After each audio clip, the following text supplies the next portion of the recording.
تقریباً 500 سال پہلے ایک نقشہ نگار گیراڈس نے دنیا کا اہم ترین نقشہ تیار کیا۔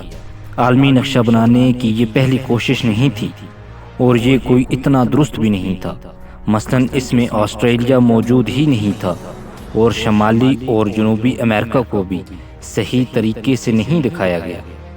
گیراڈس کی غلطیوں کو ان کے بعد آنے والوں نے درست کرنے کی کوشش کی اور پہلے سے بہتر نقشے بنائے، جن میں ان کے خاکے سے پیدا ہونے والے نصف کرہ اور ارض البلد کے درمیان تعصبات کو بھی درست کیا گیا۔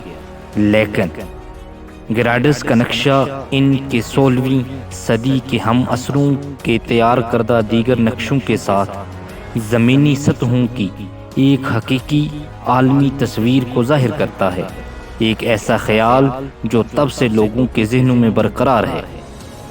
گیراڈس کو معلوم نہیں تھا کہ بر اعظموں کی ترتیب ہمیشہ ایسی نہیں رہی، کیونکہ وہ ٹیکٹونک پلیٹس کے نظریے کی تصدیق ہونے سے تقریباً 400 سال پہلے کے دور میں موجود تھی۔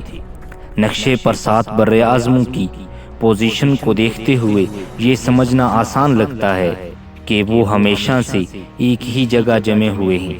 صدیوں سے انسان ان علاقوں کے حصوں پر اپنا قبضہ ثابت کرنے کے لیے اس مفروضے پر جنگیں اور امن قائم کرتے رہے ہیں کہ ان کی اور ان کے پڑوسیوں کی زمین ہمیشہ سے یہاں تھی اور ہمیشہ رہے گی۔ تاہم زمین کے نقطۂ نظر سے بر اعظم ایک تالاب میں بہتے ہوئے پتوں کی طرح ہیں اور انسانی خدشات پتے کی سطح پر بارش کی بوندیں ہیں۔ 7 بر اعظم کبھی ایک ہوا کرتے تھے، جیسے ایک سپر بر اعظم کہا جاتا ہے، اور اس سے پہلے 3 ارب سال کے عرصے پر محیط دوسرے بر اعظموں کے ثبوت موجود ہیں، جن میں پینوشیا، روڈینیا، کولمبیا وغیرہ شامل ہیں۔ ماہرین ارضیات جانتے ہیں کہ بر اعظم پانی پر بہتے ہوئے اگٹھے بھی ہوتے ہیں اور الگ بھی ہوتے ہیں۔ ہم ایسے ہی ایک چکر کے آدھے راستے میں ہیں۔ مثلاً ہمارے بر اعظم ابھی بھی سفر کر رہے ہیں، لہٰذا زمین کے مستقبل میں کسی قسم کا سپر بر اعظم ہو سکتا ہے جس زمین کے حجم یعنی لینڈ ماس کو ہم بہت طویل المدت سے جانتے ہیں۔ اسے دوبارہ ترتیب کیسے دیا جائے گا؟ یہ پتہ چلتا ہے کہ کم از کم 4 مختلف راستے ہمارے سامنے آ سکتے ہیں، اور وہ یہ ظاہر کرتے ہیں کہ زمین پر رہنے والے جاندار ایک دن ایک بہت ہی مختلف سیارے پر رہائش پذیر ہوں گے جو ایک اجنبی دنیا کی طرح نظر آتا ہے۔ زمین کے مستقبل کے بر اعظموں کی کھوج کا راستہ ماضی میں ایک غیر معمولی واقعے سے شروع ہوا تھا۔ وہ ایک زلزلہ تھا جو نومبر 1755 میں ہفتہ کی صبح پرتگال میں آیا تھا۔ یہ گزشتہ 250 سالوں میں آنے والے سب سے طاقتور زلزلوں میں سے ایک تھا، جس میں 60,000 افراد ہلاک ہوئے اور بحر اوقیانوس میں سونامی آئی تھی۔ جو چیز اسے خاص طور پر عجیب بناتی تھی وہ اس کا مقام تھا۔ اس سے پہلے بحر اوقیانوس میں اتنے بڑے زلزلے نہیں آئے تھے۔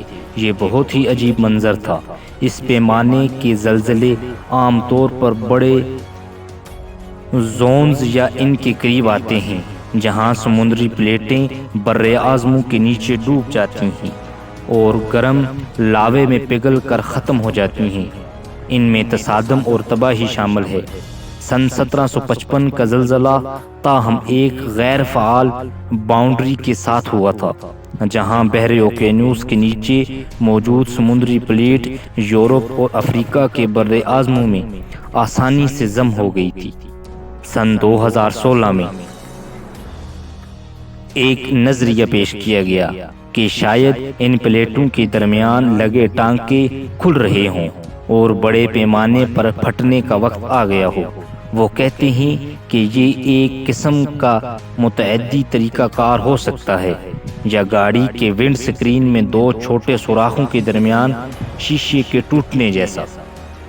اگر ایسا ہوا تو بحر روم سے بحری مغربی افریقہ کے ساتھ پھیلنے کے لیے ایک زون تیار ہو سکتا ہے اور شاید آئرلینڈ اور برطانیہ تک جاتا ہو، اور ان خطوں میں آتش فشاں لاوا اور پہاڑ اور زلزلے آئیں۔